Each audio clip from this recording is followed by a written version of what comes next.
Iba and I were greeted by the mellow glow of sunrise as we completed our lengthy trek back to the compounds. Man, you were gone that long? Well, time for me to be off then. I cannot apologize enough for earlier. Aw, you can't keep beating yourself up. Things happen, and I'm just happy I was there for you. Iba smiled uncomfortably, keeping his shoulders slumped as he squinted towards the rising sun. The two of us exchanged timid bows, and Iba gazed at me forlornly before sauntering beyond the gate. That arm's gonna have to do a lot of work. As I watched his back shrink in the distance, the evening's events all came rushing back to me. Each one had been oddly upstaged by the next.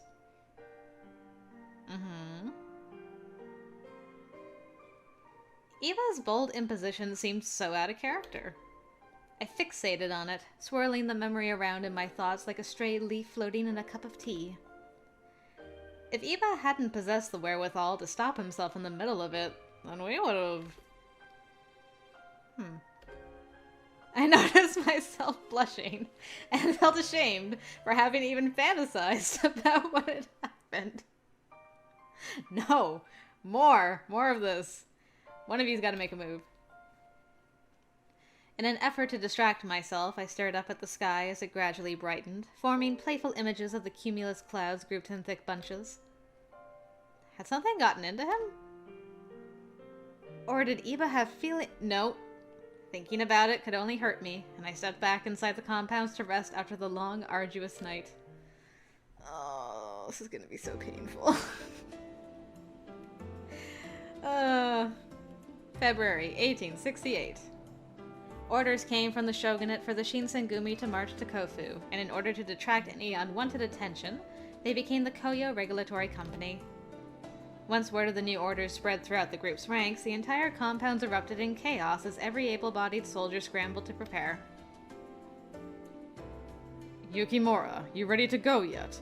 We'll all be buried by the time we're done waiting for you. Dang! Excuse me, sorry. Alright, I'm ready. As a show of support, the shogunate outfitted the Shinsengumi with a slew of rifles, cannons, and, most notably, westernized uniforms. It was an unexpected change. I barely recognized any of the Shinsengumi men in their new attire. Did we get our outfit this time? No, of course not. We only had our new outfit once so far, but so sad. For myself, however, I had been ordered to remain in Edo, which was understandable if not discouraging. Even so, Edo was an unsafe place for a young woman, what with the Fury Corps on the prowl.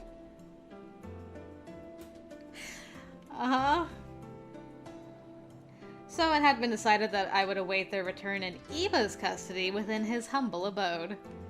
I think everyone's just trying to get these two together. Oh, I hadn't bothered to ask, but is this your first time visiting Hachiro's place? Yes. When we were children, it was Iba who had often visited us, not the other way around. Gotcha. Well, then I think you'll be pleasantly surprised by what you see. Make sure to keep your jaw off the floor. Got it, kid? What do you mean by that? You'll see. Alright, let's go. I don't know what to expect. Is it just, like, pristinely clean, or what? Toshi, Chizuru, welcome. I've been expecting you. Please, step inside. The sun gleamed as we found Iba standing outside of an ornate gate encircling a huge, lavish mansion. Oh yeah, I forgot that he was, like, super rich. Is something the matter, Chizuru? Don't mind her. She's just wondering how the hell she's gonna fit all her stuff inside is all. Not sarcastic at all.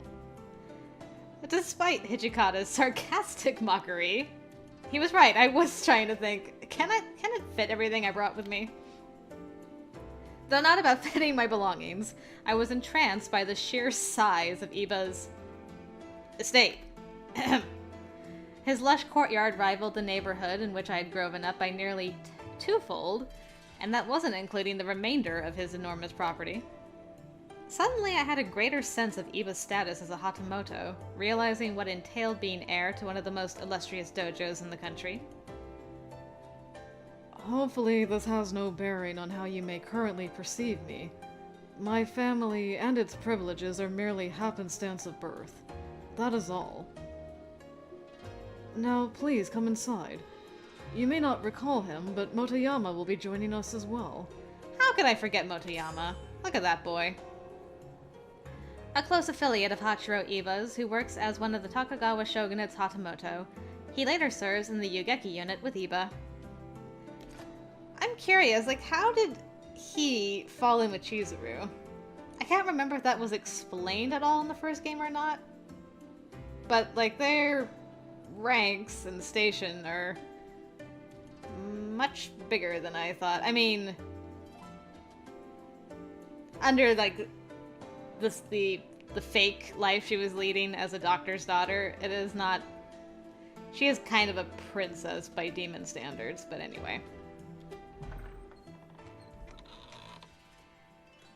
Love what you've done with the place.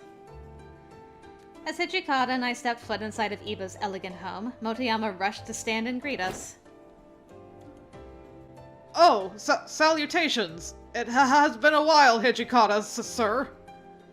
Spare me the formalities, will ya? At ease, man. Ha ha ha ha. Very good, sir. No formalities here, ha ha. Huh. Don't see Gunbei crawling around anywhere. I suppose he's out in Ueno guarding the Shogun. Is that right? The 8th generation instructor of the Shingyoto Ryu sword style, he is Hachiro Iba's adoptive father. Indeed.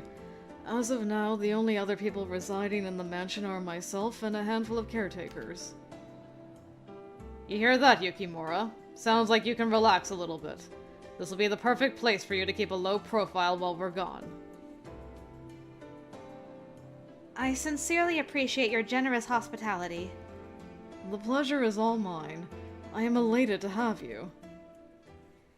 Iba flashed a genial smile and turned over to Hijikata before addressing him directly. Toshi, how do you expect your men to fare out there? Fortuitously, I hope. Truthfully, it could go either way. As long as the castle isn't overrun, the siege should go smoothly. But if Toba Fushimi taught me anything, it's that we won't know a damn thing until both of our armies are out there standing on that field. Well put. The fact remains, however, that your army should not have to shoulder this responsibility alone. Normally, we Bakushin are tasked with strategizing, organizing, and leading our and your armies into battle. Yet, here we are.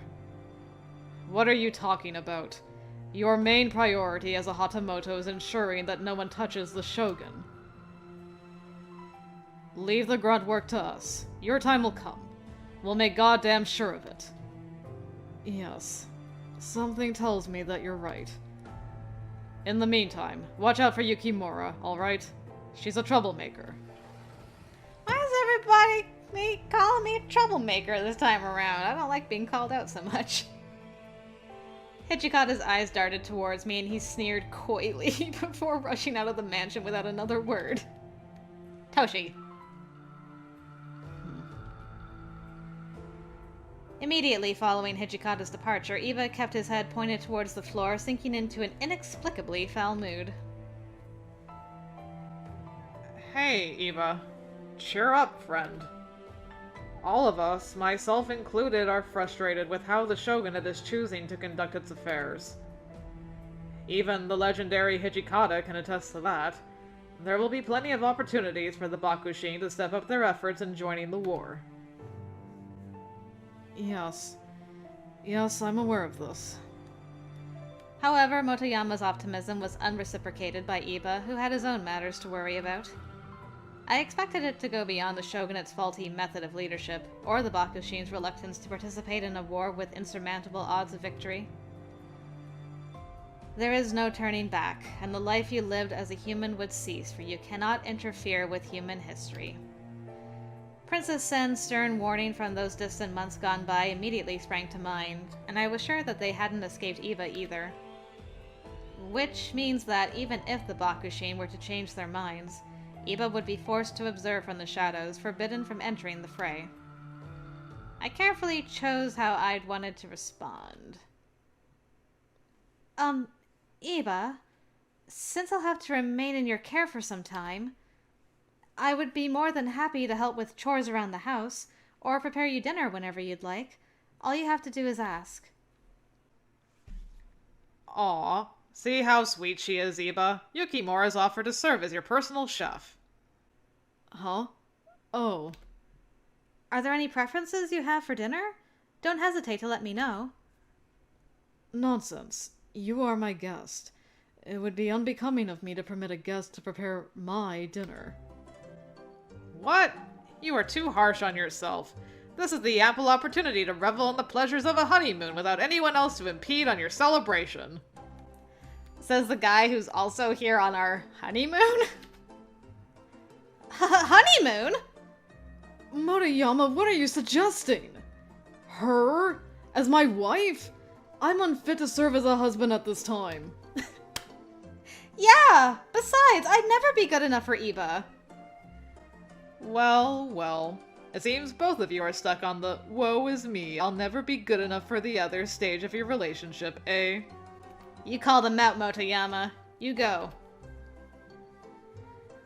From where I'm standing, both of you are on the same page. I have to admit, I'm rather jealous. Anyways, far be it from me to intrude upon a lover's moment, so I'll be on my way then. Motoyama! I sought desperately to clear the air before Motoyama had a chance to escape, especially before Eva took his sentiments to heart, but... With a gleeful smile, Motoyama pranced out of the room. This is just everyone trying to get these guys move things along. Eva and I were left alone, letting the bouncing echoes of the past conversation fill the room's vast, empty space. Chizuru. About what he said, just ignore it, alright? What he said? You know, about us living as a couple, or whatever nonsense he was spewing back there. Motoyama has a terrible sense of humor. I'd been meaning to get on his case about it. Eva's incessant politeness was only exacerbating the tension hovering between us, and I continued to blush. Yes, I understand quite well. It reached the point that I would have rather buried my head underground than meet Eva's line of sight. Anyway, allow me to escort you to your living quarters. This way, if you will. Eva fumblingly stepped around me, and I took a deep breath before following him into a wide, grand hallway. We can do this. Ooh. After unpacking my things, the two of us ate supper together in silence in the dining hall before going our separate ways to rest in our respective bedrooms. I found it impossible to sleep, as my attention was drawn to the room's extravagant decor, which was far nicer than any accommodations I'd ever slept in. I wondered if Eva was having any difficulty sleeping. As I rolled over, bundling myself in the futon's satin sheets, I couldn't help but think about him. Considering what I had known about Furies, traveling in sunlight should have been a strenuous ordeal for Eva. But judging how adeptly he'd done so during our trip to my home on the outskirts of Edo, one wouldn't be able to notice any significant change in his stamina. It was a testament to his will, proving that he was ever full of surprises. However, just like I had seen in members of the Shinsengumi's own Fury Corps, the signs of bloodlust were gradually encroaching, and it was only a matter of time until they worsened. I had to do something, anything, before it was too late. Although no immediate solutions came to mind. Too late for what? I guess before he goes full on crazy. I shut my eyes tightly, and suddenly it was dawn. The miracle of sleep. Oh. Good morning. I hope you don't mind, but I prepared some breakfast for you. Allow me to arrange the table for you. Thank you kindly. This is a first, even for me. Isn't it strange for you? The fact that you're in my home, I mean. A little. I couldn't shake what Motoyama had said yesterday. That, in staying here together, it was as if Iba and I were enjoying the pleasures of a honeymoon. Scandalous. Many thanks again for the scrumptious meal. I couldn't have cooked a better fish if I tried. Really? I can't tell you how much that means to me. Iba wiped the side of his mouth with a cloth, and I posed him a question as I gathered our plates. Iba? I know it's difficult to admit, but doesn't walking around in sunlight hurt you? Don't you feel weaker at all? Well, from time to time it stings a bit. Then from now on, allow me to manage all of your minutiae, including the welcoming of guests and post. It is of the utmost importance that you feel well, so I want you to get all the rest that you can. But do you feel capable of handling it on your own? Of course! It's the least I can do in return for you keeping me safe in your home. I am humbled by your generosity. Truly, I cannot thank you enough. Stepping into the wife role rather nicely. Good job, Chizuru. Good job. This is kind of nice, I must admit. Considering how often we were, like, carted around to battles and fights and stuff, it's nice just to have a moment of calm. Days floated blissfully in the blink of an eye, and one evening Motoyama came to pay us a visit. My, what a delicious meal! I have to say, Yukimura, you are an excellent chef. Oh, please, you flatter me too much. No, it was really delicious. You know, how do you do it, Iba? If I were in your position, eating exquisite meals such as these every day, I'm not sure I could stand to let any other woman cook for me again. Again with this. There you go, steering things into an unwanted direction at this poor girl's expense. Tonight's lovely! Clear skies with dazzling stars. Say, why don't all of us go out for a drink? Motoyama threw his arm around Iba's shoulders, egging him on despite Iba's visible unwillingness. Master, a moment of your time, please. All of us went quiet as one of Iba's servants called out to him nervously, poking his head out from behind a door left slightly ajar. What is it? You've just received a letter, sir. It's from Mr. Hijikata. From Toshi? Bring it to me. Upon Iba's command, the servant hastily slid the door open, tiptoeing into the room to hand Iba the letter. Motoyama and I were silent, watching the servant bow politely before scurrying out of the room. Iba delicately opened the letter's wax seal, taking a deep breath before scanning its contents. As his eyes traveled down the page, Iba furrowed his brow and Motoyama and I glanced at one another. What's wrong, Iba? What does the letter say? Without saying a word, Iba shut his eyes and extended the letter over to Motoyama. The room was silent, save for the parchment wrinkling in Motoyama's hand. Before Motoyama finished reading, however, Iba shot up from his chair and stormed out of the room indignantly. Iba, wait! Whatever was in that letter had clearly unsettled Iba, and I couldn't help but feel nauseous from anxiety. I threw my handkerchief on the table and ran after him. So polite. My goodness. Even while walking a few paces behind him, I could feel the seething rage emanating from Iba. Iba! What did the letter say? Suddenly, Iba halted in his tracks, turning over his shoulder to glare at me with a grave expression. I held my breath as I awaited his response. Shinsengumi forces in Kofu stood no chance against the Imperial Army's onslaught. They were crushed. What? The Shinsengumi was crushed? This is a disaster. A defeat was unacceptable to the shogunate, so they'll have to flee Edo. According to the letter, they are regrouping to march the remaining forces to Aizu. He asked that I continue to allow you to remain under my care for the time being. At least until further notice. Iba resumed his brisk pace, and I followed after him. Okay, I feel like we're not really going to be, Yeah, we're not really going to be with the Shinsengumi, are we? We're going to kind of be off on our own adventures. This is exciting. Eventually, I realized he had led me to the Hatamoto mansion where the Shinsengumi had recently resided. To our dismay, the halls were eerily silent. Neither Sanon, Heisuke, nor the rest of the Fury Corps were anywhere to be found. Even Heisuke's gone. Oh! Iba clamored out in furor, gritting his teeth as he tightly balled his hands into fists. The tips of his fingernails dug into the palms so intensely that I was certain he'd break the skin. Retainers of Takagawa, my ass. You call yourselves Bakushin? Hatamoto? His voice reverberated throughout the empty halls, and I flinched from the shrill hiss of his sword as he pulled it from its sheath. Iba began swinging his sword wildly, as if he were attacking an imaginary foe breathed into life by the ache of his frustrations. It was as though he were possessed by something. I gasped from fear, barely able to draw breath. Part of me wondered, though, why he had taken it so personally, why he was lashing out himself. Iba seemed bent on letting his aggression consume him, ready to burn himself from the inside out.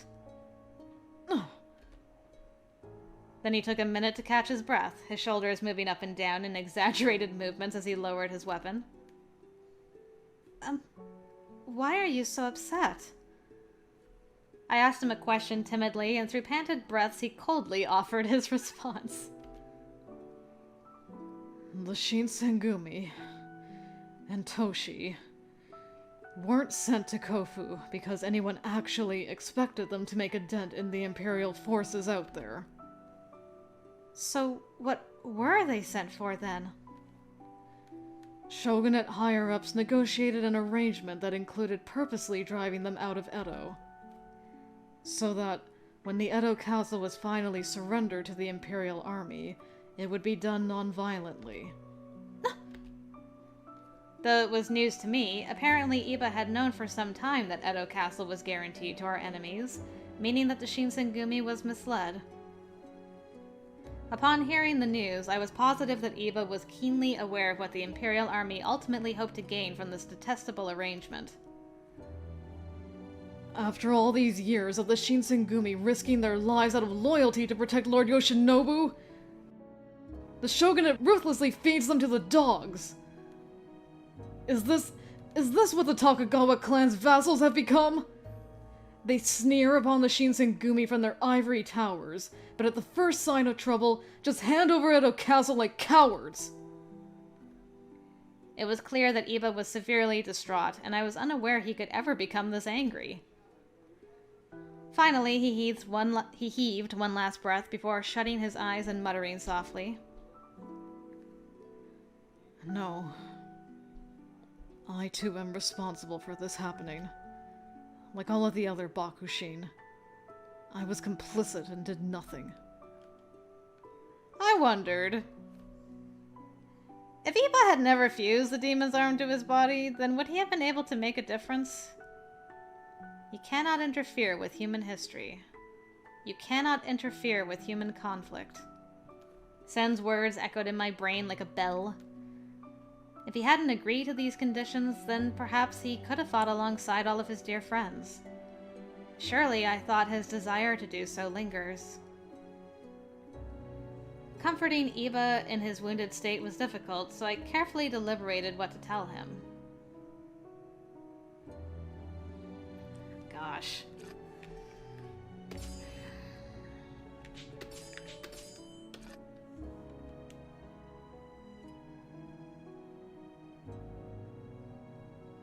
I don't know. I don't feel like going after the Shinsengumi is the answer. There would be horrible repercussions. Plus, I mean, he's not really complicit. I mean, yes and no. It's a delicate situation. I think we should go with this line of reasoning. Maybe I'm wrong. Let's try it anyway. Things aren't as they used to be. How could they be, really? Chizuru. I know you're being pulled in so many directions. I can see it in your eyes. It's tearing you apart from the inside. Believe me, I know how much you respect Hijikata and the rest of the Shinsengumi men. No one thinks that you abandoned them, nor do you deserve to feel guilty for not being there. My attempt to comfort Iba may have sounded hollow, given that I had a very thin understanding of the conflicts plaguing his anxious mind. I couldn't bear to watch him sink into the depths of his own disappointment, and without at least trying, there's no telling what he might have done. Okay, that's good. I'm glad that's the answer we picked. Thank you. You have a knack for cheering me up. Iba curled his lips into a bashful smile, but it was brief as he continued puckering his lips in thought. If only I could reach inside of him, shake him out of this forlorn stupor so that I wouldn't have to feel so helpless. It was selfish, but what could be done? I just want to shake it out of him. In the following days, silence floated behind every corridor in Iba's home. I often stepped outside to contemplate, counting the clouds in the sky to occupy myself as I thought of ways to lift Iba's spirits. Our conversations had been fairly minimal, and though he didn't always respond, I figured that I could at least tell him anything I'd wanted to. But there were several obstacles to consider. Iba, perhaps more than anything, wanted to join the Shinsengumi's front lines in battle. What could I suggest that could substitute a possibly once-in-a-lifetime opportunity? Yeesh. Something finally changed on one fateful afternoon. Iba, hello! I bring good news from the war front. Motoyama, what is the meaning of this? News of the Shinsengumi and the Denshu Company leaving Edo for Aizu has spread everywhere. And Ugeki Unit has announced its intent to follow suit. What? Are you absolutely certain? Why would I lie about this to you? The Shinsengumi and Denshu Company, collectives that nurture men of all walks of life, together as one in a tremendous show of character.